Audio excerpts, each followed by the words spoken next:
Roma, Unang Kabanata.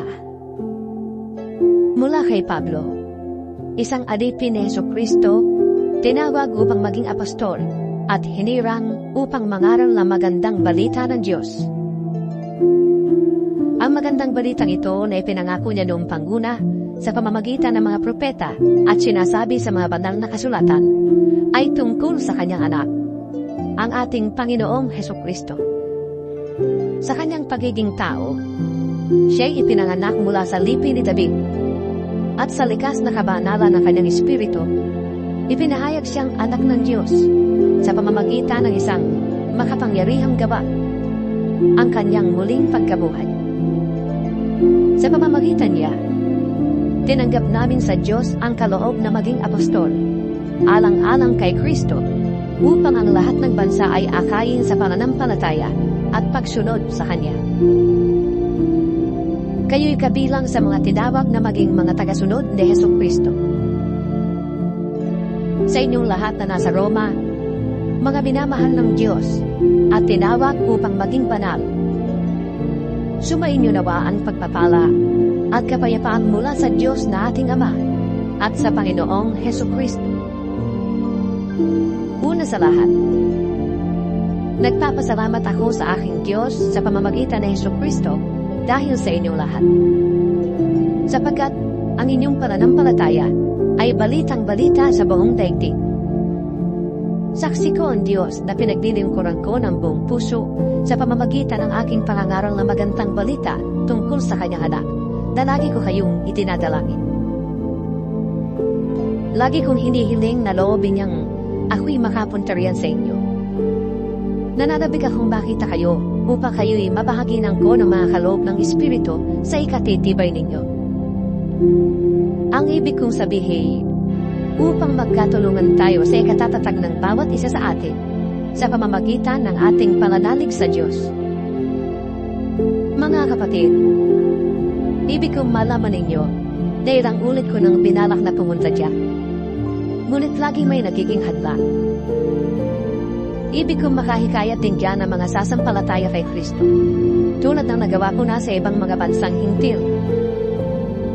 May pananagutan ako sa lahat, sa mga sibilisado at sa mga barbaro, sa marurunong at sa mga mangmang. Kaya nga, ibig kong ipangaral din diyan sa Roma ang magandang balita.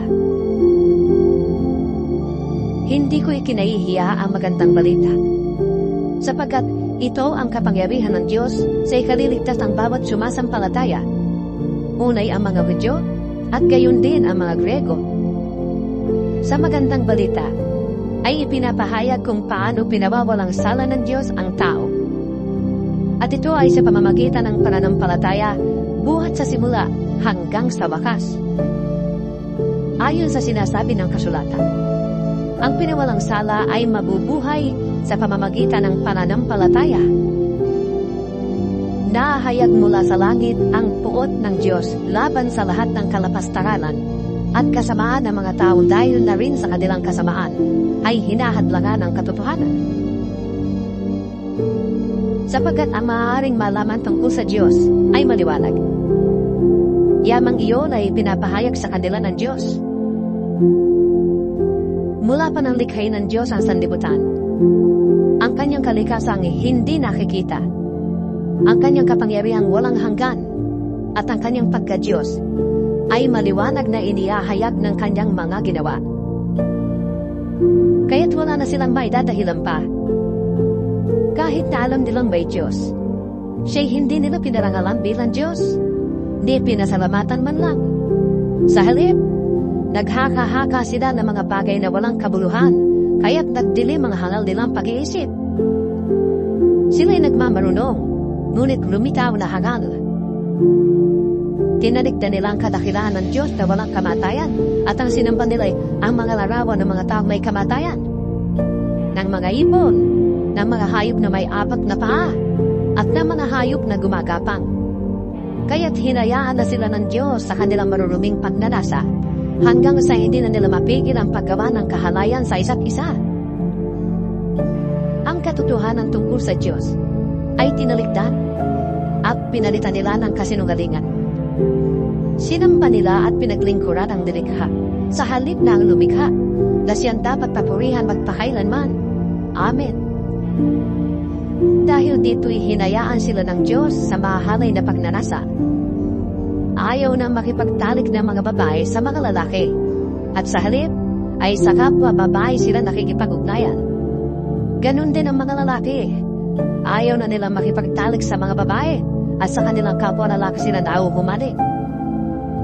Ginagawa nila ang mga kasuklam-suklam na bagay, kaya't sila'y parurusahan ng parusang nararapat sa kanilang masasamang gawa. Dahil ayaw nilang kilalanin ng Diyos, hinayaan sila ng Diyos sa masasamang pag-iisip at sa mga gawaing kasuklam-suklam.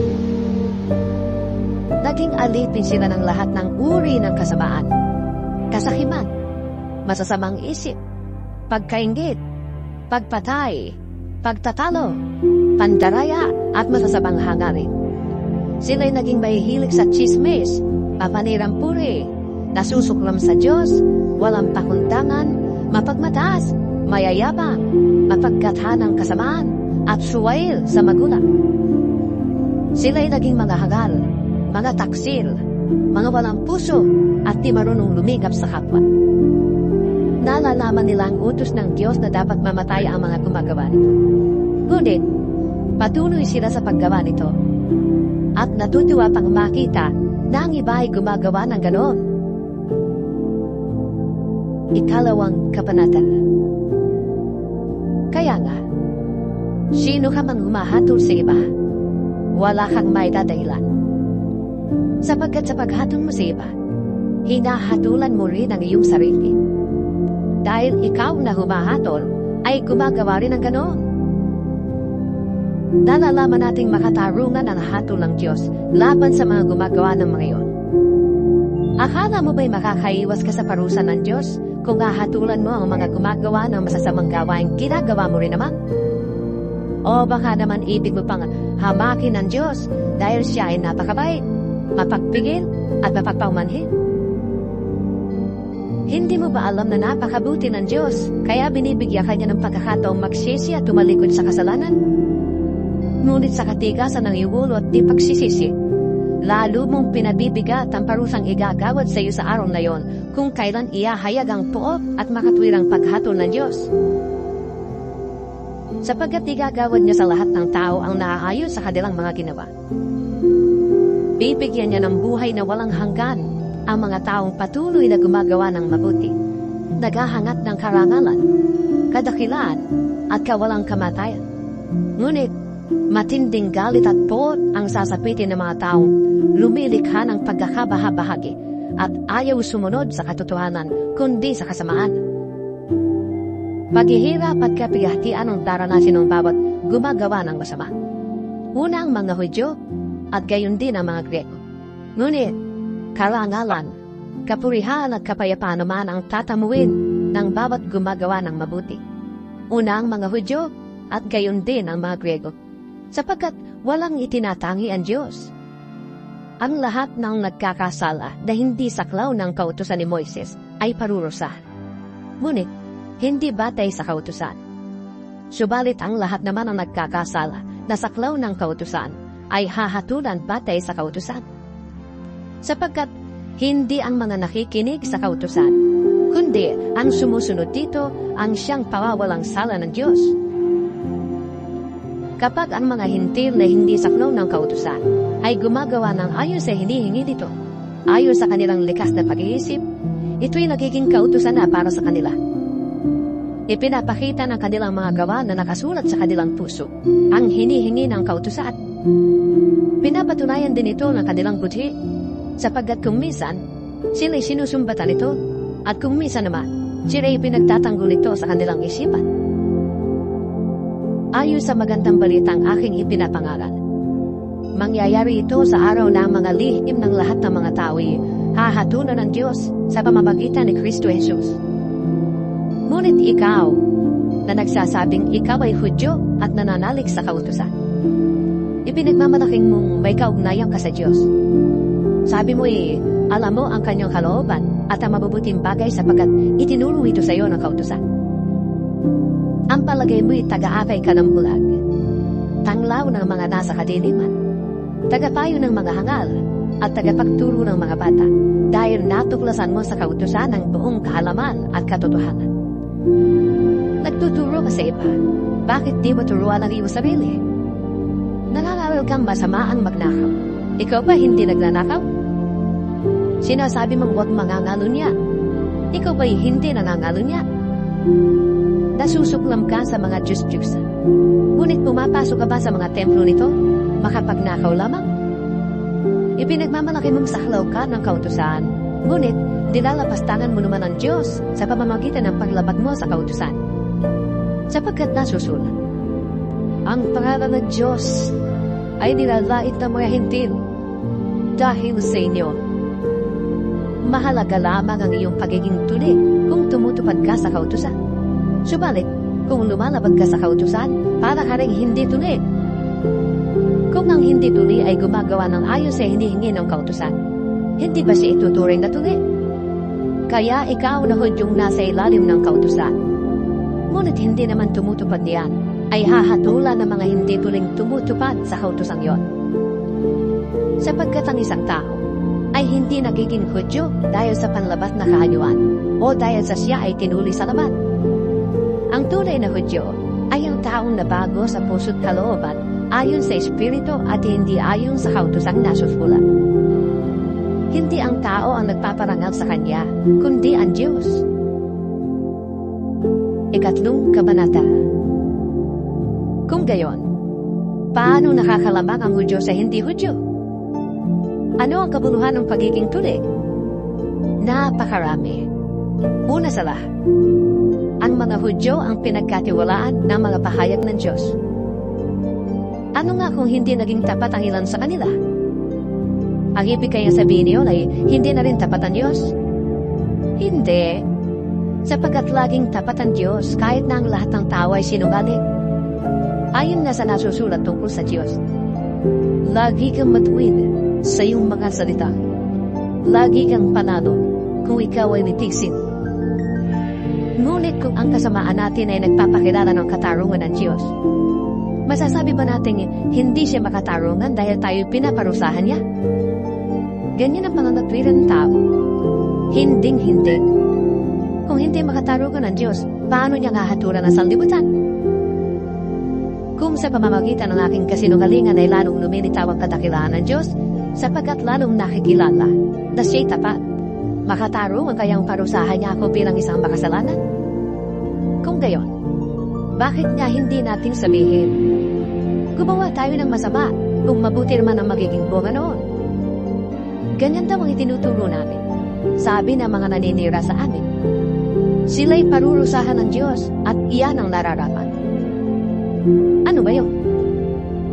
Ang kalagayan ba nating mga Hudyo ay mas mabuti kaysa sa mga hintil? Hindi. Sapagkat pinatunayan na namin na ang lahat ng tao ay makasalanan, maging Hudyo o hintil. Ayon sa nasusulat, walang batuwidir. Wala kahit isa. Walang nakakaunawa. Walang naghahanap sa Diyos. Ang lahat ay lubhis na landas at nagpakasama. Walang gumagawa ng mabuti. Wala kahit isa. Ang lalamunan nila ay tulad ng libigang bukas. Ang kanilang tinay ginagamit sa pantaraya. Ang labi nila ay may kamantag ng ulupong. Puno ng pagmumura at masamang salita ang kanilang bibig. Walang anuman sa kanila ang pagbatay ng kapwa. Parang tinaanan ng salot ang kanilang madaanan. Hindi nila alam ang daan ng kapayapangan. Hindi sila marunong matakot sa Diyos. Alam natin na anumang sinasabi ng kautusan ay sinasabi sa mga nasasakop pa nito upang walang may dahilan ng sinuman at sa gayoy managot ang lahat sa Diyos. Walang taong magiging katanggap-tanggap sa Diyos sa pamamagitan ng pagsunod sa kautusan dahil ipinapakita lamang ng kautusan na ang tao'y nagkasala. Ngunit, gayo'y nahayag na kung paano magiging matuwid ang tao sa harap ng Diyos. Ito ay hindi sa pamamagitan ng kautusan, kahit na ito'y pinapatotohanan ng kautusan at ng mga propeta. Ginagawang matuwid ng Diyos ang lahat ng nananalig kay Hesus Kristo sa pamamagitan ng kanilang pananalig sa Kanya, maging Hudyo o Hintil. Ang lahat ay nagkasala at walang sino mang karapat-dapat sa paningin ng Diyos. Ngunit, dahil sa Kanyang kagandahang loob, sila ay pinawalang salanan niya sa pamamagitan ni Kristo Jesus na nagpalaya sa kanila. Siya ang inialay ng Diyos bilang handog upang sa pamamagitan ng Kanyang dugo ay mapatawad ang kasalanan ng lahat ng sasampalataya sa Kanya. Ginawa ito ng Diyos upang patunayang siya'y matuwid. Noong una, nagtimpi siya at ipinagpaumanhin ang mga kasalanang nagawa ng mga tao. Ngunit ngayon ay tuwirang ipinapakita ng Diyos na siya'y matuwid at siya nagpapawalang sala sa mga sumasampalataya kay Jesus. Kaya ano ngayon ang ating may pagmamalaki? Wala. Anong dahilan nito? Dahil ba sa ating pagsunod sa kautusan? Hindi. Kundi dahil sa ating pananampalataya. Maliwanag kung gayon na sa pamamagitan ng pananampalataya ay pinapawalang sala ang tao at hindi sa pamamagitan ng pagtupad sa kautusan. Ang Diyos ba'y Diyos lamang ng mga Hudyo? Hindi ba Diyos din siya ng mga Hintil? Oo, siya ay Diyos din ng mga Hintil. Sapagkat iisa lamang ang Diyos. Tatanggapin niya ang mga Hudyo dahil sa kanilang pananampalataya kay Jesus. At gayon din ang gagawin niya sa mga Hintil. Pinapawalang saysay ba namin ang kautusan dahil sa pananampalatayang ito? Hindi. Sa halip ay pinagtitibay pa nga namin. Ika-4 na kabanata. Tungkol naman kay Abraham na ating ninuno. Ano ang masasabi natin? Ano ang kanyang karanasan tungkol sa bagay na ito?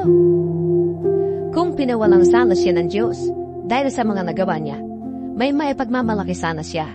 Ngunit, wala siyang maipagmalaki sa paningin ng Diyos. Ano ang sinasabi ng kasulatan? Sumampalataya sa Diyos si Abraham at dahil dito, siya ay tinuring na matuwid ng Diyos. Ang ibinibigay sa taong gumagawa ay hindi itinuturing na kaloob, kundi upa. Ngunit, ang hindi nananalig sa sariling mga gawa, kundi sumasampalataya sa Diyos na nagpapawalang sala sa makasalanan, ay pinawalang sala dahil sa kanyang pananampalataya. Kaya't, tinawag ni David na mapalad ang taong kinanggap ng di dahil sa sariling nagagawa. Sinabi niya, mapapalad ang mga taong pinatawad na sa kanilang pagsuway at napawi na ang mga kasalanan. Mapalad ang taong hindi na pagbabayarin ng Panginoon sa kanyang mga kasalanan. Ang pagpapala kayang ito'y para sa mga tuli lamang? Hindi. Ito'y para sa mga dituli din. Sinasabi natin batay sa kasulatan na pinawalang sala si Abraham dahil sa kanyang pananampalataya. Kailan yun nangyari?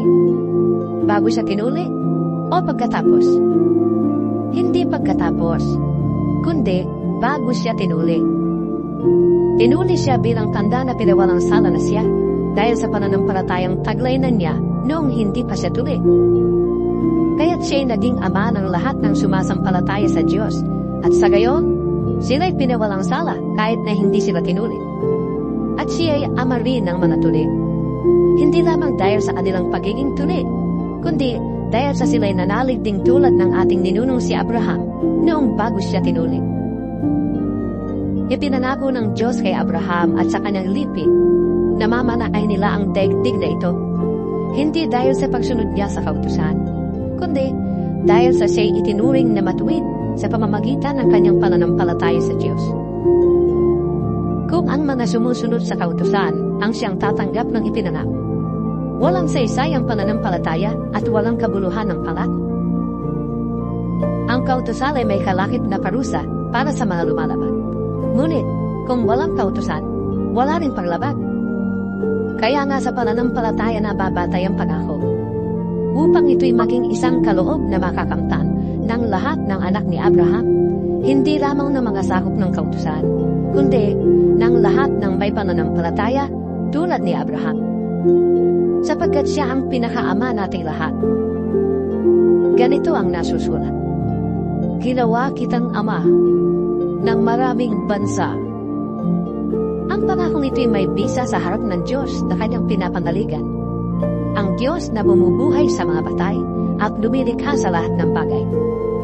Kahit na wala ng pag-asang magkaanak, nanalig pa rin si Abraham na siya'y magiging ama ng maraming bansa. Ayon sa sinabi sa kanya, magiging kasindami ng mga bituin ang iyong lipi. Hindi nang hina ang kanyang pananalig, kahit uugod-ugod na siya. Palibhas ay 100 taon na siya noon, at ang kanya namang asawang si Sarah ay baog. Hindi siya nagadinlangan sa pangako ng Diyos. Sa halip, lalo siyang tumibay sa kanyang pananampalataya at nagpuli pa sa Diyos.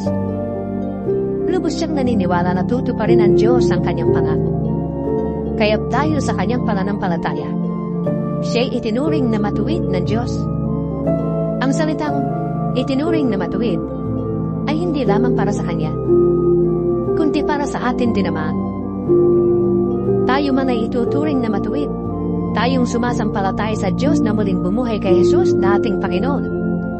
Siya'y ipinapatay dahil sa ating mga kasalanan at muling binuhay upang tayo'y mapawalang sala. Ikalimang kabanata. Yamang napawalang sala na tayo sa pamamagitan ng ating pananampalataya. Mayroon na tayong kapayapaan sa Diyos sa pamamagitan ng ating Panginoong Hesukristo. Sa pamamagitan ng pananampalataya, tinamasa natin ang kagandahang loob ng Diyos at tayo nagagalak dahil sa pag-asang tayo'y makakasama niya sa kanyang kalwalhatian. Hindi lamang yan, ikinagagalak din natin ang mga kahirapang ating tinitiis.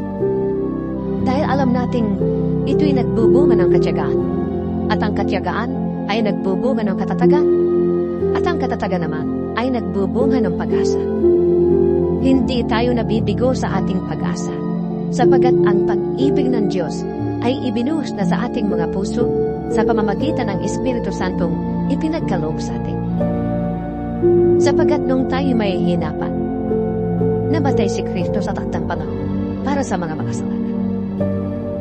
Mahirap mangyaring ialay ni naman ang kanyang buhay alang-alang sa isang taong matuwid. Kahit na maaaring may mga has na gumawa nito alang-alang sa isang taong matuwid. Ngunit, ipinadama ng Diyos ang kanyang pag-ibig sa atin nang mamatay si Kristo para sa atin noong tayo makasalanan pa. At ngayong napawalang sala na tayo sa pamamagitan ng kanyang dugo, lalo nang tiyak na maliligtas tayo sa puot ng Diyos sa pamamagitan niya. Dati, tayo'y mga kaaway ng Diyos. Ngunit, tinanggap na niya tayong mga kaibigan sa pamamagitan ng pagkamatay ng kanyang anak. Kaya't tiyak na mariligtas tayo dahil si Kristo ay buhay. At hindi lamang yan, tayo'y nagagalak at nagpupuri sa Diyos sa pamamagitan ng ating Panginoong Hesukristo, sapagkat dahil sa Kanya ay tinanggap tayo ng Diyos na maging kaibigan niya. Ang kasalanan ay pumasok sa sanlibutan sa pamamagitan ng isang tao. At ang kamatayan ay pumasok sa pamamagitan ng kasalanan niya. Dahil dito, lumaganap ang kamatayan sa lahat ng tao dahil ang lahat ay nagkasala. Nasa sanlibutan na ang kasalanan bago pa ibinigay ang kautusan. Ngunit kung walang kautusan, walang pinapanagot sa kasalanan. Gayunman, naghari pa rin ang kamatayan mula kay Adan hanggang kay Moises, pati sa mga taong hindi nagkasala na gaya ng pagsuway ni Adan sa utos ng Diyos. Si Adan ay anino ng isang darating balang araw. Ngunit magkaiba ang dalawang ito, dahil ang libreng kaloob ng Diyos ay hindi katulad ng kasalanan ni Adan. Totoong maraming tao ang namatay dahil sa kasalanan ng isang tao. Ngunit, ang kagandahang loob ng Diyos ay mas dakila, pati na ang kanyang libreng kaloob sa maraming tao sa pamamagitan ng biyaya ng isang tao, si Hesukristo. Ang kaloob ay higit na dihaman kaysa ibinunga ng pagsuway ni Adan. Nagdala ng hatol na kaparusahan ang kanyang pagsuway. Ngunit, ang kaloob na dumating sa kabila ng maraming pagsuway ay nagdulot ng kapatawaran. Sa pamamagitan ng isang tao, naghari ang kamatayan dahil sa kanyang kasalanan. Ngunit, sa pamamagitan naman ng isang tao, si Jesucristo, lalong higit ang nakamtan ng mga taong kinahabagan ng sagana at pinawalang sala ng Diyos. Sila'y maghahari sa buhay sa pamamagitan ni Jesucristo. At kung paanong ang kasalanan ng isang tao ay nagdulot ng kaparusahan sa lahat, ang matuwid na ginawa ng isa ring tao ay nagdudulot ng kapatawaran at buhay sa lahat.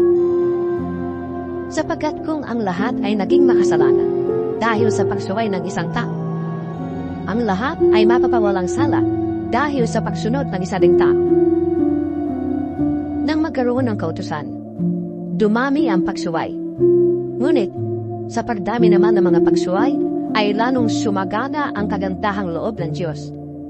Kaya nga, kung paano naghari ang kasalanan sa pamamagitan ng kamatayan, gayon din naman, maghahari ang kagandahang loob ng Diyos sa pamamagitan ng kanyang pagiging matuwid. Ito'y magdudulot ng buhay na walang hanggan sa pamamagitan ng ating Panginoong Hesukristo. Ika-6 na kabanata.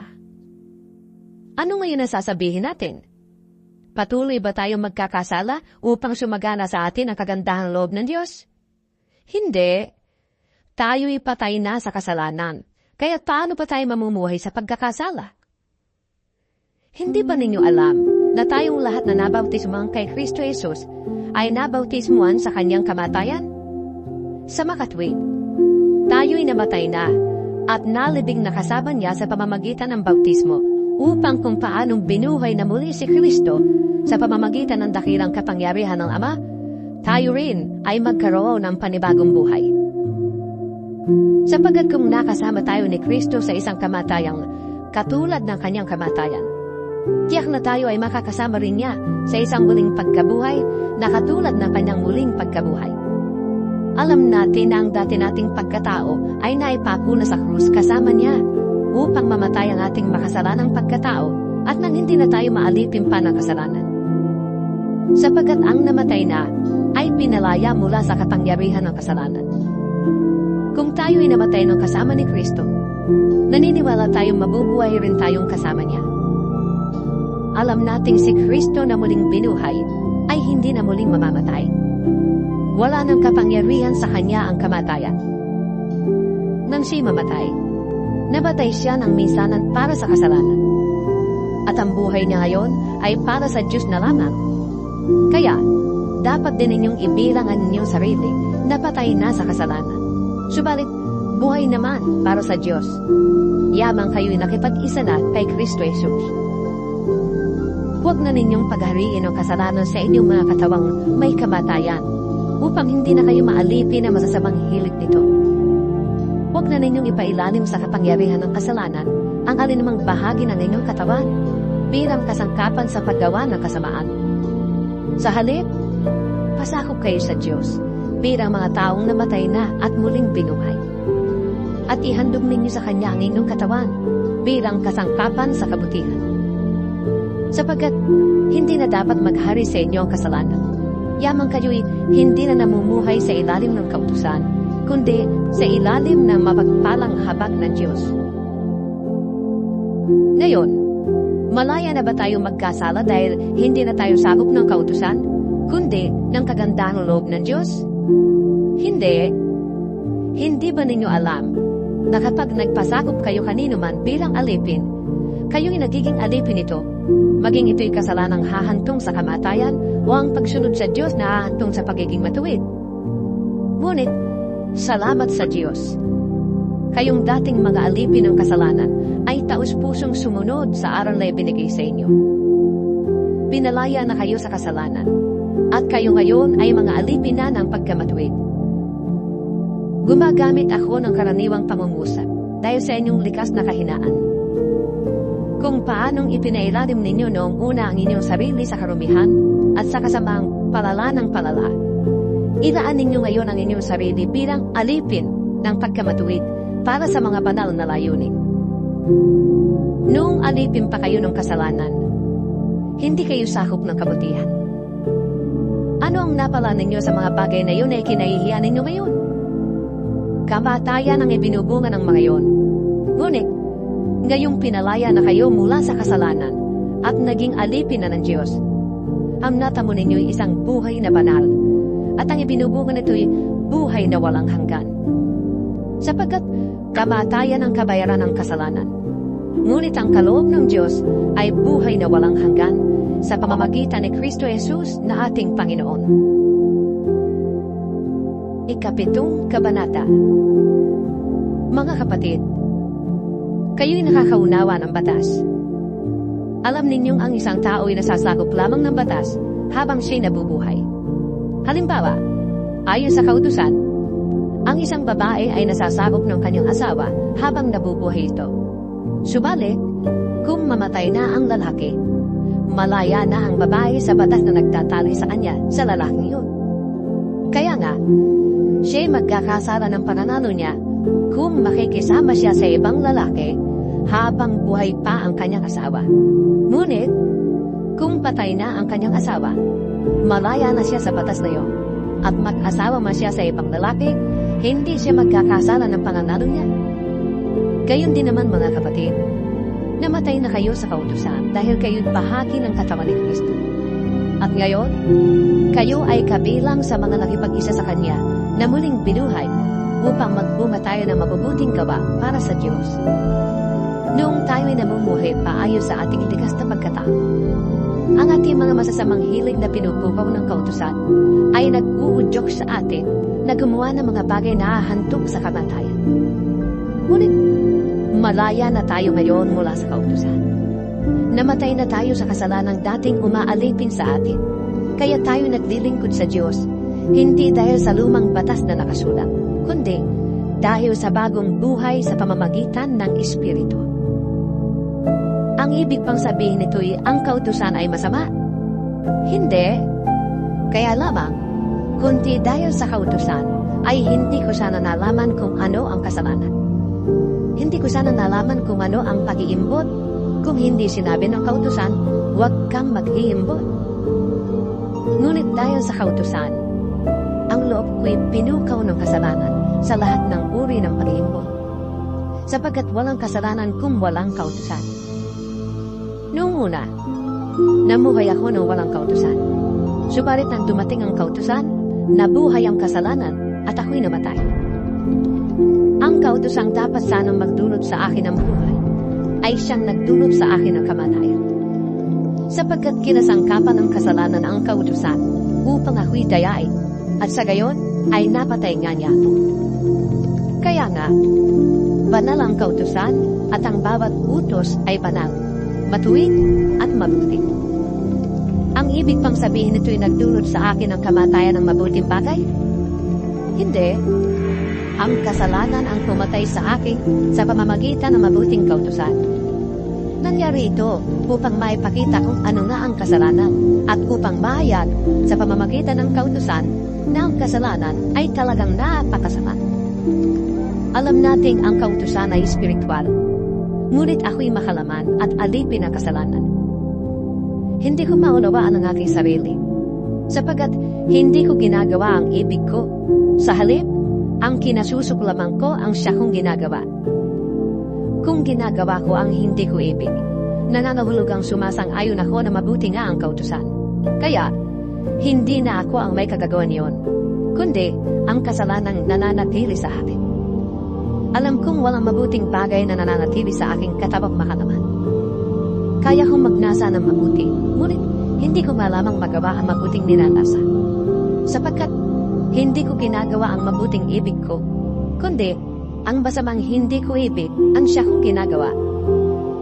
Kung ang ginagawa ko ay ang hindi ko ibig, hindi na akong gumagawa nito, kundi ang kasalanang nananatili sa akin. Ito ang natuklasan ko. Kapag ibig kong gumawa ng mabuti, ang masama ay manapit sa akin. Sa kaibuturan ng aking puso, ako'y nalulungkod sa kautusan ng Diyos. Ngunit, may ibang kapangyarihan sa aking katawan na salungat sa tuntunin ng aking isip. Ipinapaalipin ako ng kapangyarihan ito sa kasalanang nananatili sa aking katawan. Anong saklap ng aking kalagay? Sino kaya ang magliligtas sa akin sa katawang ito na nagpapahamak sa akin? Wala nang iba pa, kundi ang Diyos sa pamamagitan ni Jesucristo ang ating Panginoon. Salamat sa Kanya.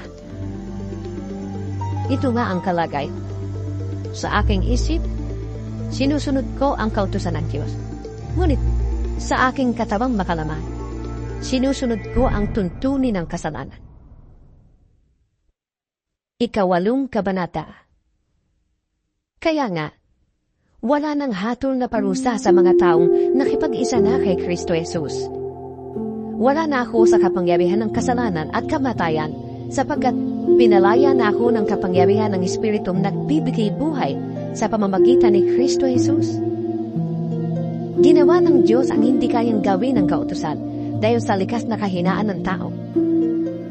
Isinugo niya ang kanyang sariling anak sa anyo ng taong makasalanan upang pawiin ang kasalanan. Sa gayon, hinatunanan niya ang kasalanang umaalipin sa tao. Ginawa ito ng Diyos upang ang hinihingi ng kautusan ay matupad na sa atin na namumuhay ayon sa Espiritu at hindi ayon sa hilig ng laman. Ang mga namumuhay ayon sa hilig ng laman ay walang pinapahalagahan kundi ang mga bagay na ukol sa laman. Ngunit ang mga namumuhay ayon sa kapangyarihan ng Espiritu ay mga bagay na espiritual ang pinapahalagahan.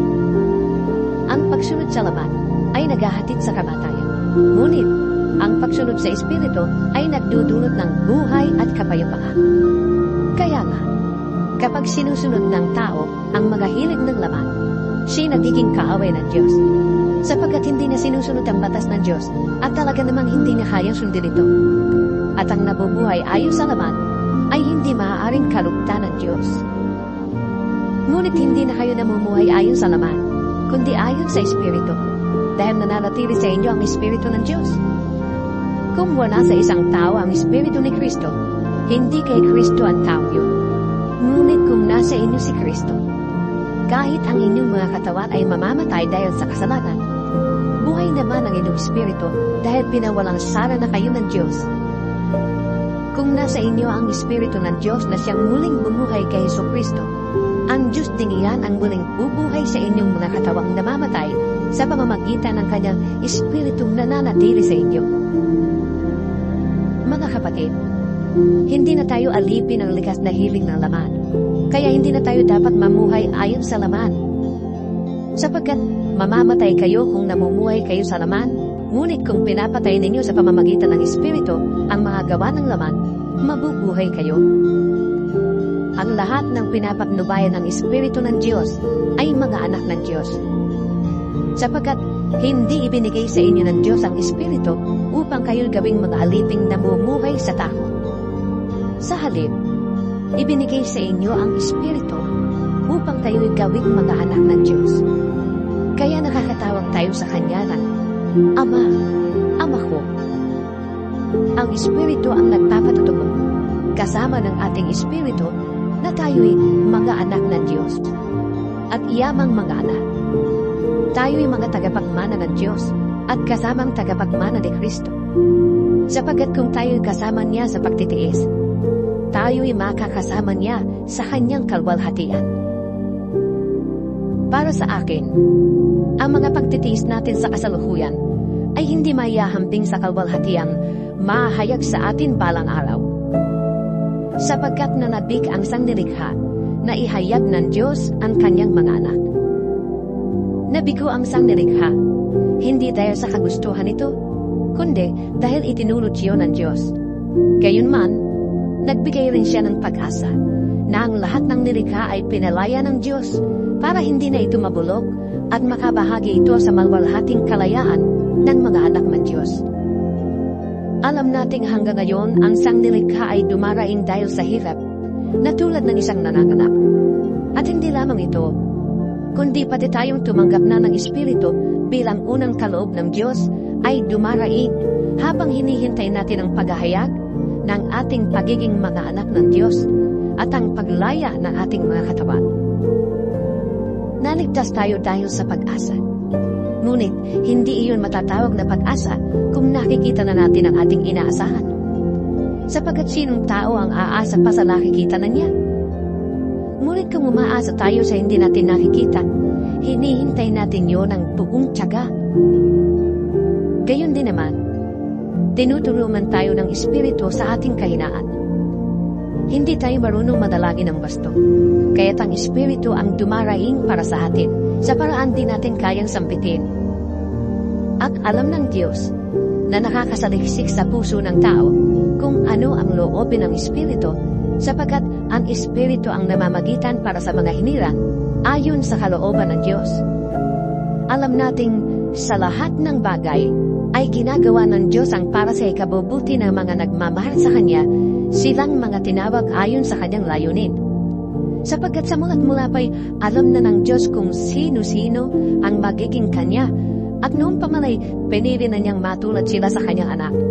Sa gayon, ang anak ang naging panganay sa lahat ng maraming magkakapatid. Ang mga pinili niya noon panguna ay Kanyang tinawag, at ang mga tinawag ay Kanya ring pinawalang sala, at ang mga pinawalang sala ay Kanya ring binahaginan ng Kanyang kalwalhatian. Ano pang masasabi natin tungkol dito? Kung ang Diyos ay panig sa atin, sino ang laban sa atin? Kung ang sarili niyang anak ay hindi niya ipinagkait, kundi ibinigay para sa ating lahat, hindi kaya niya ibibigay sa atin ang lahat ng bagay? Sino ang makapaghaharap ng sakda laban sa mga hinirang ng Diyos? Gayong ang Diyos ang nagpapawalang sala sa kanila. Sino ang hahatol na tayo'y parusahan? Si Kristo Jesus kaya na nasa kanan ng Diyos? Siya pa nga ang namatay at muling pinuhay, at ngayon namamagitan para sa atin. Sino ang makakapaghiwalay sa atin sa pagmamahal ni Kristo? Ang kaguluhan kaya? Ang kapighatian? Pag-uusig? Gutom? Kahirapan? Panganib? O kamatayan? Gaya ng nasusulat. Dahil sa iyo, nangangalib kaming mamatay sa buong maghapon. Kami natutulad sa mga tupang papatayin. Hindi. Ang lahat ng yan ay kayang-kaya nating pagtagumpayan sa pamamagitan niya na nagmamahal sa atin. Sapagkat natitiyak kung walang nakakapaghiwalay sa atin sa Kanyang pag-ibig. Kahit ang kamatayan, ang buhay, ang mga anghel, ang mga pamunuan o ang mga kapangyarihan, ang kasalukuyan o ang hinaharap, ang kataasan, ang kalaliman o alinmang nilalang ay hindi makakapaghiwalay sa atin sa pag-ibig ng Diyos na ipinagkaloob sa atin sa pamamagitan ni Kristo Jesus na ating Panginoon. Ikasyam na kabanata. Katotohanan ng sinasabi ko. Ako'y kay Kristo at hindi ako nagsisinungaling. Saksi ko ang Espiritu Santo na malinis ang aking budhi sa sasabihin ko sa inyo. Matindi ang aking kalungkutan at di mapawi ang pagdaramdam ng aking puso. Dahil sa aking mga kababayan at kalahi, mamatamisin ko bang ako'y sumpain at mawalay kay Kristo alang-alang sa kanila. Sila'y mga Israelita at binigyan ng Diyos ng karangalang maging mga anak niya. Sa kanila nakipagtipan ng Diyos. Sa kanila rin ibinigay ang kautusan, ang tunay na pagsamba, at ang kanyang mga pangako. Sa kanilang mga ninuno, at sa kanilang lahi nagmula ang Kristo nang siya maging tao. Diyos na kataas-taasan, at pinapapurihan magpakailanman. Amen. Hindi na nangahulugang nawala na ng kabuluhan ang salita ng Diyos, sapagkat hindi naman lahat ng mga Israelita ay kabilang sa bayang hinirang niya. At hindi rin ibinibilang na anak ni Abraham ang lahat ng nagmula sa kanya. Ganito ang sinabi ng Diyos, ang magmumula lamang kay Isaac ang ibibilang na lahi mo. Kaya nga, hindi lahat ng anak ni Abraham ay ibinibilang na anak ng Diyos, kundi yun lamang mga saklaw ng pangako ng Diyos. Sapagat ganito ang pangako. Babalik ako sa 1 taon, sa ganito ring panahon, at magkakaanak ng isang lalaki si Sarah. At hindi lamang yun. Kahit naiisa lamang ang ama ng dalawang anak ni Rebecca, na walang iba kundi ang ating ninunong si Isaac, ipinakilala ng Diyos na ang kanyang pagpili ay ayon sa sarili niyang layunin at hindi batay sa gawa ng tao. Kaya't bago pa ipanganak ang mga bata, at bago pa sila makagawa ng anumang mabuti o masama, ay sinabi na ng Diyos kay Rebecca, maglilingkod ang nakatatanda sa kapatid niyang nakababata. Ayon nga sa nasusulat, minahal ko si Jacob at kinapuotan ko si Esau. Masasabi ba nating hindi makatarungan ng Diyos dahil dito? Hindi. Sapagkat ganito ang sabi niya kay Moises, mahahabag ako sa ibig kong kahabagan at maaawa ako sa ibig kong kaawaan. Maliwanag kong gayon na ang pasya ng Diyos ay nababatay sa kanyang habag, hindi sa kalooban o pagsisikap ng tao. Sapagkat ayon sa kasulatan, ay sinabi niya sa hari ng Ehipto, ginawa kitang hari upang sa pamamagitan mo'y maipakilala ko ang aking kapangyarihan at maipahayag ang aking pangalan sa buong daigdig. Kaya nga, kinahabagan ng Diyos ang sinumang ibig niyang kahabagan at pinapatigas niya ang ulo ng ibig niyang pagmatigasin. Sasabihin mo naman sa akin, kung gayon, bakit pa sinisisi ng Diyos ang tao? Sino ba ang makakasalungat sa kanyang kalooban? Ngunit ikaw na tao lamang, sino kang mangangahas na sumagot ng ganoon sa Diyos? Masasabi kaya ng tao sa lumikha sa kanya, bakit ninyo ako ginawang ganito? Wala bang karapatan ang gumagawa ng talayok na bumuo ng mamahalin o mumurahin si sidlan mula sa isang tumpok ng lupa? Kahit naibig ipakita noon ng Diyos ang kanyang puot at ipakilala ang kanyang kapangyarihan, buong tiyaga pa rin niyang pinagtiisan ang mga taong dapat sanang parusahan at lipunin. Ginawa niya yun upang ipakilala ang kanyang walang kapantay na kadakilaan sa mga taong kanyang kinahabagan, na noong una pa'y inihanda na niya para sa kalwalhatian. Tayo ang mga taong yan. Tayong tinawag niya hindi lamang mula sa mga Hudyo, kundi mula rin sa mga Hintil. Ganito ang sinasabi niya sa aklat ni Oseas, iyong dating hindi ko bayan ay aking tatawaging bayan ko, at ang dating hindi ko mahal ay aking tatawaging mahal ko. At ang sinabihang kayo'y hindi ko bayan ay tatawaging mga anak ng Diyos na buhay. Ito naman ang ibinahayag ni Isaias tungkol sa Israel. Kahit na maging kasindami ng buhangin sa dagat ang bilang ng mga anak ni Israel, kaunti lamang sa kanila ang maliligtas, sapagkat mahigpit at mabilis na hahatulan ng Panginoon ang daigdig. Si Isaias din ang nagsabi, kung ang makapangyarihang Panginoon ay hindi nagtira ng ilan sa ating lipi, tayo sana'y naging gaya ng Sodoma at naging tulad ng Gomorra. Ano ngayon ang masasabi natin? Ang mga hintil na hindi nagsikap na maging kalugod-lugod sa Diyos ay kinalugtan niya. Sila'y pinawalang sala niya sa pamamagitan ng pananampalataya. Ngunit ang Israel naman na nagsikap na maging kalugod-lugod sa Diyos sa pamamagitan ng kautusan ay nabigo. Bakit? Dahil sinikap nilang kalugdan sila ng Diyos sa pamamagitan ng mga gawa at hindi sa pamamagitan ng pananampalataya sa Kanya. Natisod sila sa batong katitisuran ayon sa nasusulat. Naglalagay ako sa Siyon ng batong katitisuran, isang malaking bato na kanilang katatapaan. Ngunit ang sumasampalataya sa Kanya ay di mabibigo. Ikasampung kabanata. Mga kapatid, ang pinakananais ko at idinadalangin sa Diyos ay maligtas ang Israel, sapagkat saksi akong sila'y nagsisikap na maging kalugod-lugod sa Diyos.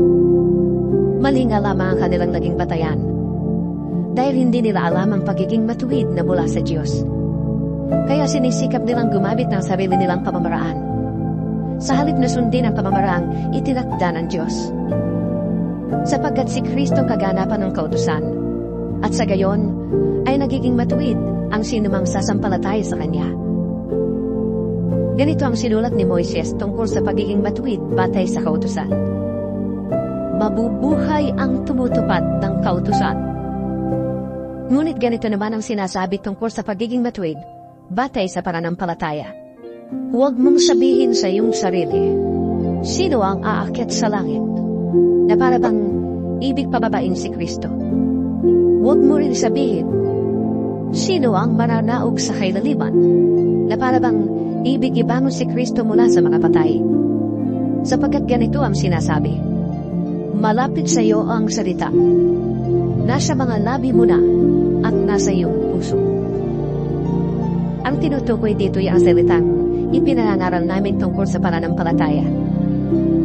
Kung ipahayag ng iyong labi na si Jesus ay Panginoon at buong puso kang sasampalataya na siya muling binuhay ng Diyos, maliligtas ka. Sapagkat sumasampalataya ang tao sa pamamagitan ng kanyang puso. At nang sa gayon ay nagiging matuwid at nagpapahayag siya sa pamamagitan ng kanyang labi at sa gayon ay naliligtas. Sabi nga ng kasulatan, hindi mabibigo ang sinumang sumasampalataya sa Kanya. Walang pagkakaiba ang katayuan ng Hudyo at ng Hintil. Iisa ang Panginoon ng lahat, at siya masaganang magbigay sa lahat ng tumatawag sa Kanya. Sapagkat sinasabi sa kasulatan, maliligtas ang lahat ng tumatawag sa Panginoon. Ngunit paano sila tatawag sa Kanya kung hindi sila sumasampalataya? Paano silang mananampalataya kung wala pa silang napakinggan tungkol sa Kanya? Paano naman silang makapakikinig kung walang mangangaral sa kanila? At paano makapangangaral ang sinuman kung hindi sila sinugo? Ayon sa nasusulat, ukay inam na pagmasdan ang pagdating ng mga may dalang magandang balita. Ngunit hindi lahat ay tumanggap na magandang balita, gaya ng sinulat ni Isaias. Panginoon, sino ang naniwala sa pahayag namin? Kaya't ang pananampalataya ay bunga ng pakikinig. At ang pakikinig naman ay bunga ng pangalaral tungkol kay Kristo. Ngunit ang tanong ko ay, hindi kaya sila nakapakinig? Oo, sila'y nakapakinig, sapagkat nasusulat, abot sa lahat ng dako ang kanilang tinig, at ang mga salita nila ay laganap sa sanlibutan. Ito pa ang isa kong tanong. Hindi kaya nakaunawa ang bansang Israel? Noong pa'y sinagot na ito ng Diyos sa pamamagitan ni Moises, gagabitin ko ang mga taong hindi man lamang isang bansa upang kayo'y inggitin. Gagabitin ko ang isang bansang hangal para kayo'y galitin. Buong tapang namang ipinahayag ni Isaias ang sinabi ng Diyos. Natagpuan ako ng mga hindi naghahanap sa akin. Ako'y nagpahayag sa mga hindi nagmusisa tungkol sa akin. Subalit, tungkol naman sa Israel, ay sinabi niya, maghapon akong nananawagan sa isang bansang matigas ang ulo at mapaghibagsik. 11 kabanata. Ito ngayon ang tanong ko. Itinakwil na kaya ng Diyos ang kanyang bayan? Hindi. Ako isang Israelita rin, mula sa lahi ni Abraham at kabilang salipi ni Benjamin. Hindi itinakwil ng Diyos ang kanyang bayan, na sa simula pa'y hinirang na niya. Hindi ba ninyo alam ang sinasabi ng kasulatan tungkol kay Elias? Dumain siya sa Diyos dahil sa ginagawa ng Israel. Panginoon, sabi niya, pinatay nila ang iyong mga propeta at giniba ang iyong mga dambana. Ako na lamang ang natitira at ibig pa nilang patayin. Ngunit ano ang sagot sa kanya ng Diyos? Nagtira ako ng 7,000 lalaking hindi sumamba sa Diyos-Diyosang si Baal. Ganoon din sa kasalukuyan. Mayroon pang nalalabing mga hinirang ng Diyos dahil sa kanyang kagandahang loob. At kung iyon ay dahil sa kanyang kagandahang loob, Maliwanag na hindi dahil sa gawa. Sapagkat, kung ang ginawa ng tao ang batayan, hindi na masasabing kagandahang loob yun.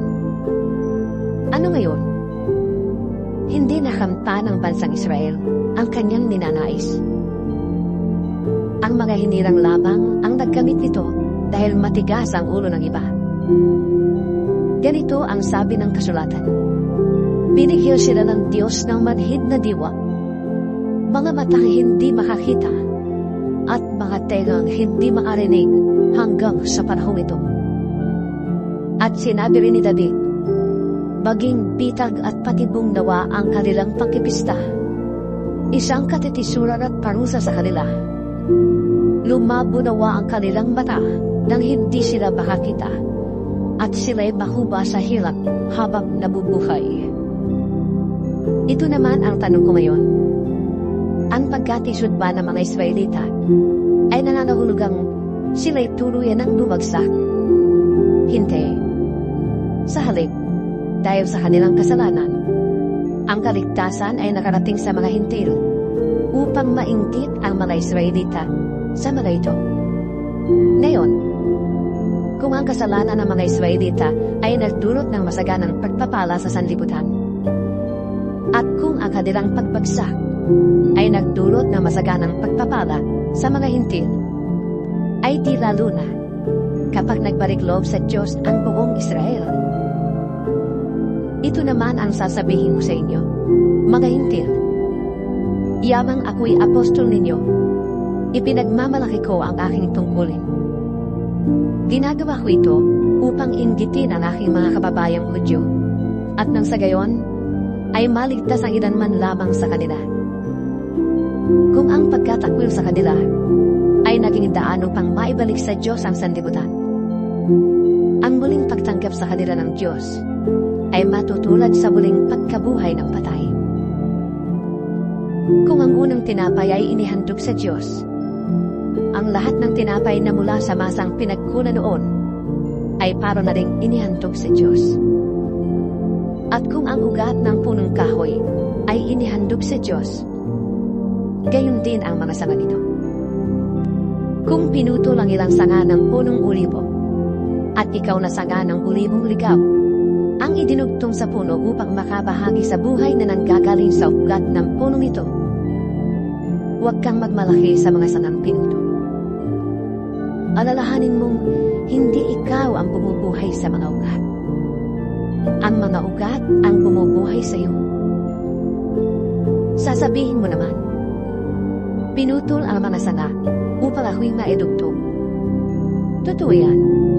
Pinutol sila dahil hindi sila sumampalataya sa Diyos.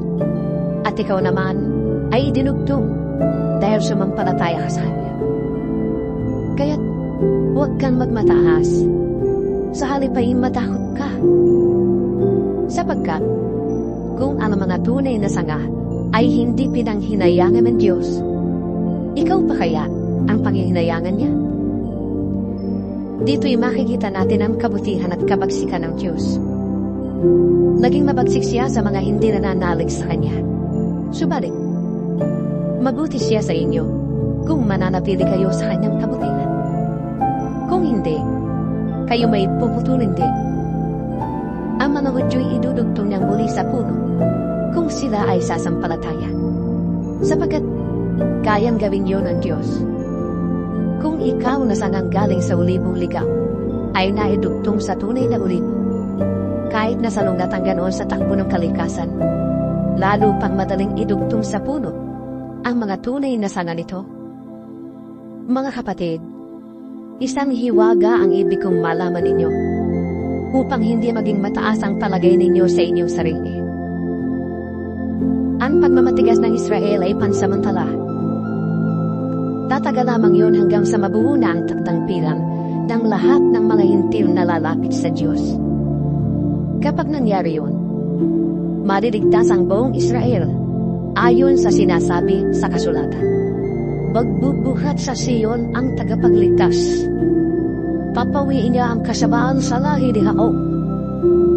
At ito ang gagawin kong kasunduan namin. Kapag pinawi ko na ang kanilang mga kasalanan. Dahil tinanggihan ng mga Israelita ang magandang balita, sila'y naging kaaway ng Diyos. At kayong mga hintil ang nakinabang. Ngunit dahil sa sila'y hinirang ng Diyos, sila'y mahal pa rin niya, alang-alang sa kanilang mga ninuno.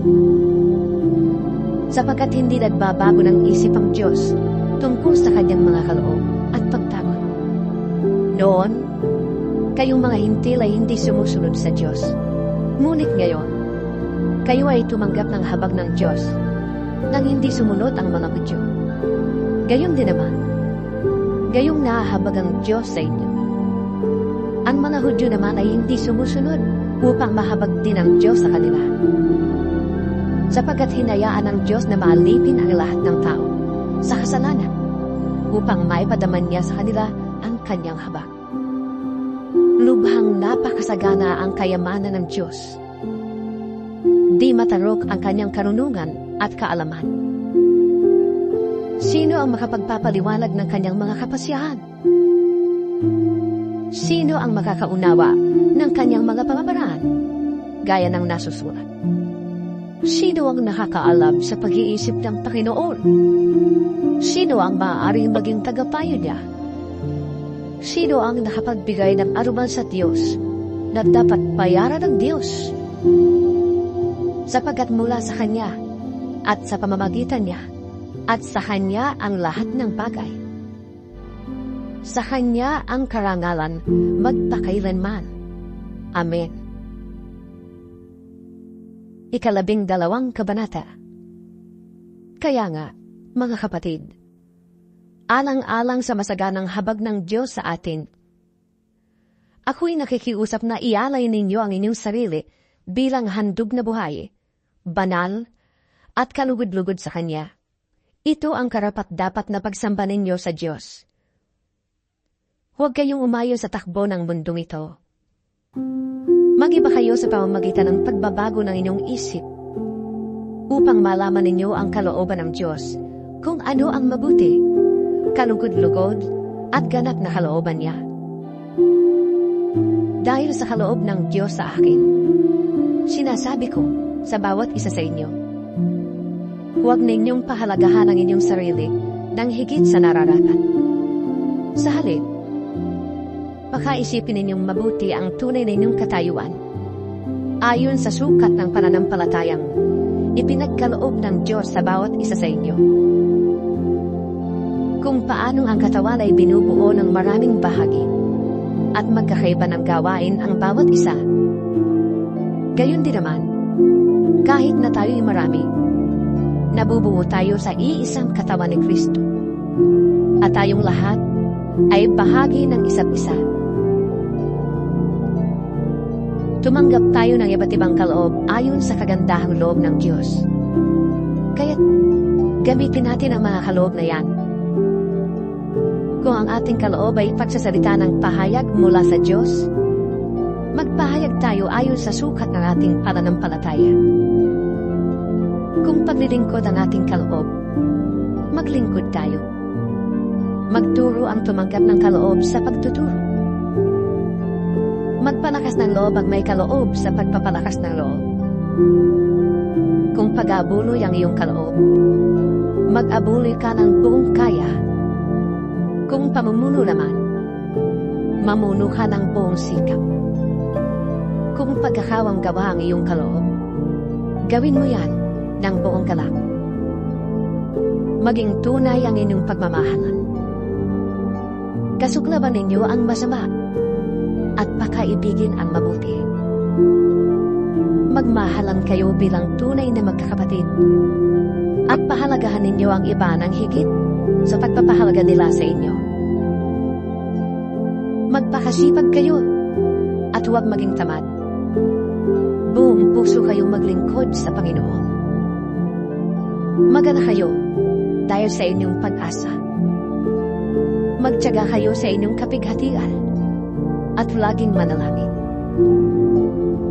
Tumulong kayo sa pangangailangan ng mga kapatid at patuloyin ninyo ang mga taga-ibang lugar.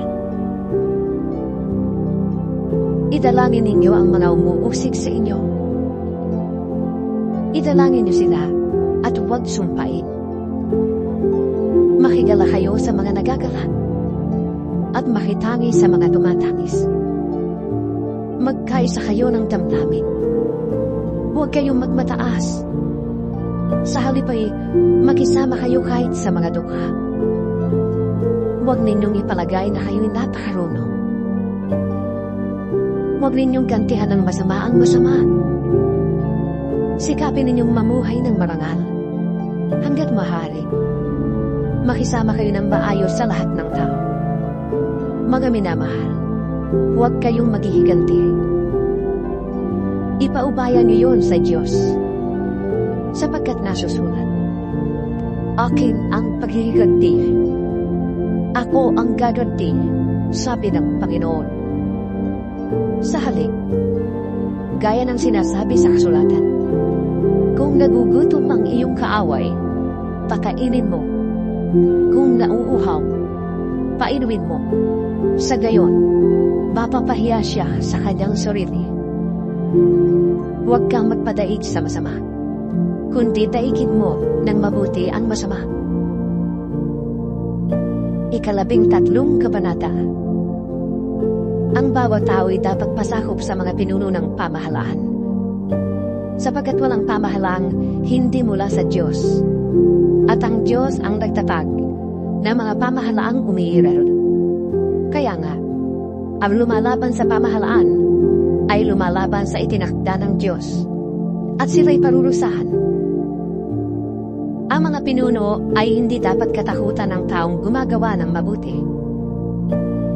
Ang mga gumagawa lamang ng masama ang dapat matakot. Kung ayaw mong matakot sa mga namumuno, gumawa ka ng mabuti at papupurihan ka pa nila. Sila'y mga lingkod ng Diyos sa ikabubuti mo. Ngunit, kung gumagawa ka ng masama, dapat kang matakot, sapagkat sila'y may kapangyarihan magparusa. Sila'y mga lingkod ng Diyos na nagpaparusa sa mga gumagawa ng masama. Kaya nga, dapat kayong pasakop sa kanila, hindi lamang upang hindi kayo maparusahan, kundi dahil sa iyo ng matuwid. Iyan din ang dahilan kung bakit kayo nagpapayat ng buwis. Ang mga pinuno ng pamahalaan ay mga lingkod ng Diyos, at sila ang namamahala sa mga bagay na ito. Ibigay ninyo sa bawat isa ang nararapat sa Kanya. Magbayad kayo ng buwis sa kinauukulan. Gumalang sa nararapat igalang, at parangalan ang dapat parangalan. Huwag kayong magkakaroon ng saguting kaninuman, maliban sa saguting magmahalan sa isa't isa. Sapagkat ang nagmamahal sa kapwa ay nakakatupad sa kautusan. Ang mga utos gaya ng, huwag kang mangangalunya, huwag kang papatay, huwag kang magnanakaw, huwag kang mag-iimpot, at alinmang utos na tulad ng mga ito ay nauuring lahat sa iisang utos. Mahalin mo ang iyong kapwa gaya ng iyong sarili. Ang nagmamahal ay hindi gumagawa ng masama kaninuman, kaya't ang pagmamahal ang katuparan ng kautusan. Alam ninyong panahon na upang gumising kayo. Ang pagliligtas sa atin ay higit ng malapit ngayon kaysa noong tayo'y unang sumampalataya sa Panginoon. Namamaalam na ang gabi at malapit ng lumiwanag. Layuan na natin ang lahat ng gawang masama at italaga natin ang sarili sa paggawa ng mabuti. Mamuhay tayo sa liwanag at huwag gubulin ang panahon sa magulong pagsasaya at paglalasing, sa pagpapakasawa sa hilig ng laman at kahalayan, sa alitan at inggitan. Ang Panginoong Hesukristo ang paghariin ninyo sa inyong buhay, at huwag ninyo sundin ang mga hilig ng laman. 14 na kabanata. Tanggapin ninyo ang mahina sa pananampalataya, at huwag makikipagtalo tungkol sa kanyang paniniwala. May naniniwalang maaari siyang kumain ng anuman, ngunit gulay lamang ang kinakain ng mahina sa pananampalataya. huwag hamakin ang taong kumakain ng anuman. Ang kumakain ng gulay lamang. At huwag namang hatulan ang kumakain ng gulay lamang ang taong kumakain ng anuman. Sapagkat siya'y tinatanggap din ng Diyos. Sino ka upang humatol sa utusan ng iba?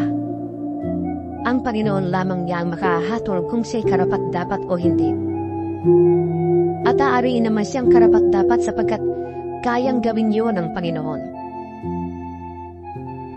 May nagpapahalaga sa isang araw ng higit kaysa ibang mga araw. May naniniwala namang pare-pareho ang lahat ng araw. Magpakatatag ang bawat isa sa kanyang sariling pasya sa bagay na ito. Ang nagpapahalaga sa isang araw ay nagpapahalaga nito alang-alang sa Panginoon. Ang kumakain ng anuman ay kumakain iyon alang-alang sa Panginoon. Yamang nagpapasalamat siya sa Diyos.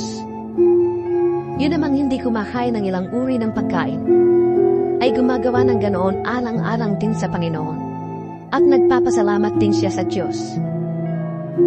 Walang sino man sa atin ang nabubuhay o namamatay para sa kanyang sarili lamang. Kung tayo'y nabubuhay, sa Panginoon tayo nabubuhay. At kung tayo'y namamatay, sa Panginoon tayo namamatay. Kaya nga, sa mabuhay o sa mamatay, tayo'y sa Panginoon. Sapagkat si Kristo ay namatay at muling nabuhay, upang maging Panginoon ng mga patay at ng mga buhay.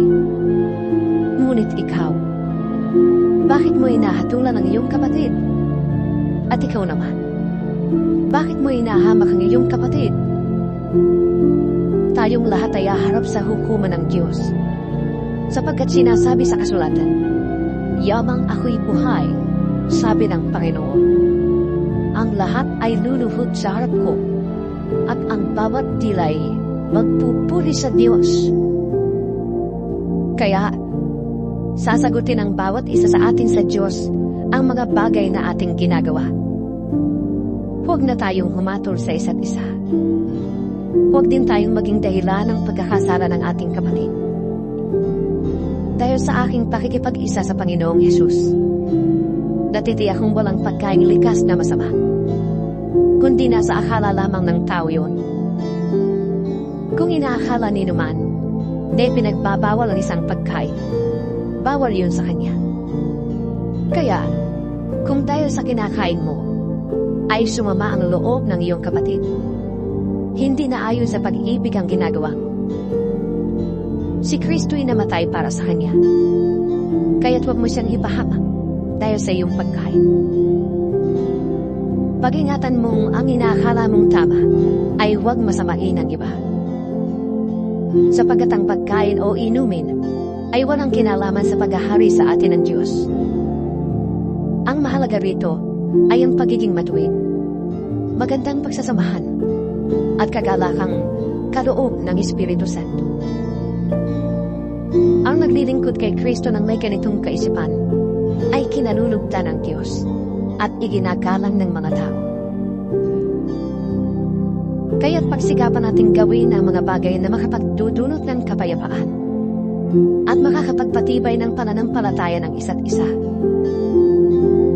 Huwag ninyong ipahamak ang iniligtas ng Diyos dahil lamang sa pagkain. Walang pagkaing likas na masama. Ang masama ay kung magkakasalang iba dahil sa iyong kinakain. Mabuti ang di kumain ng karne o uminom ng alak o gumawa ng anumang magiging sanhi ng pagkakasala ng iyong kapatid. Ikaw na lamang at ang Diyos ang dapat makaalam ng iyong paniniwala tungkol sa bagay na ito. Maligaya ang taong di sinusumbata ng kanyang butihin kapag ginagawa niya ang mga bagay na inaakala niyang tama. Ngunit ang sinumang kumakain sa kabila ng kanyang pag-aalinlangan ay nagkakasala, sapagkat hindi siya nagiging tapat sa kanyang paniniwala. Kasalanan ang paglabag sa sariling paniniwala. 15 kabanata. Tayong malalakas ay dapat magpaumanhin sa mga pagkukulang ng mga mahihina sa pananampalataya. Huwag ang sariling kasiyahan lamang ang ating isipin. Sikapin nating lahat na bigyang kasiyahan ang ating kapwa para sa ikabubuti niya at sa ikalalakas ng kanyang pananampalataya. Si Kristo man ay hindi naghangad ng sariling kasiyahan, kundi ayon sa nasusulat. Ako ang ininsulto ng uminsulto sa iyo. Anumang nasa kasulatan noong panguna ay nasulat para maturuan tayo, sapagkat lumalakas ang ating loob at nagkakaroon tayo ng pag-asa kapag binabasa natin ang mga aral na matatagpuan doon. Itulot nawa ng Diyos na siya nagbibigay sa atin ng katatagan at lakas ng loob, na kayo'y mamuhay ng may pagkakaisa kay Kristo Jesus. Sa gayon, sama-sama kayong magpupuri sa Diyos at Ama ng ating Panginoong Hesukristo. Kung paanong kayo'y malugod na tinanggap ni Kristo, tanggapin ninyo ang isa't isa upang mapapurihan ang Diyos. Sinasabi ko sa inyo, si Kristo'y naglingkod sa mga Hudyo upang patunayan na ang Diyos ay tapat at tinutupad ang mga pangako niya sa kanilang mga ninuno, at upang ang mga Hintil naman ay magpuri sa Diyos dahil sa kanyang habag. Ganito ang sinasabi sa kasulatan, kaya't pupurihin kita sa gitna ng mga Hentil at aawitan kita ng papuri. Sinabi pa, magala kayo mga Hentil kasama ng kanyang bayan. At sinabi pa rin, magpuri kayo sa Panginoon, kayong mga Hentil. Lahat ng bansa ay magpuri sa kanya. Idinagdag pa ni Isaias, may isisilang sa lahi ni Jesse ang titindig upang maghari sa mga Hentil. Siya ang magiging pag-asa nila. Pagpalain na ba kayo ng Diyos na bukal ng pag-asa? At pagkalooban niya kayo ng kagalakan at kapayapaan sa pananampalataya, upang tumibay ang inyong pag-asa sa pamamagitan ng kapangyarihan ng Espiritu Santo. Mga kapatid, lubos akong naniniwalang kayo'y puspos ng kabutihan at may sapat na kaalaman at kaya na ninyong turuan ang isa't isa.